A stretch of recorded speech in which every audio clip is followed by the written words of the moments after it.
Drain pump replacement. Pry open the bottom holes with a tool.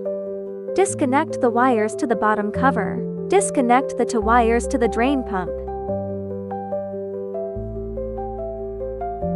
Rotate the old drain pump counterclockwise to remove it. Connect the two wires to the new drain pump.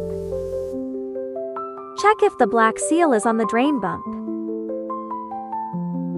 Install the new drain pump and rotate it clockwise until it clicks into place at these points.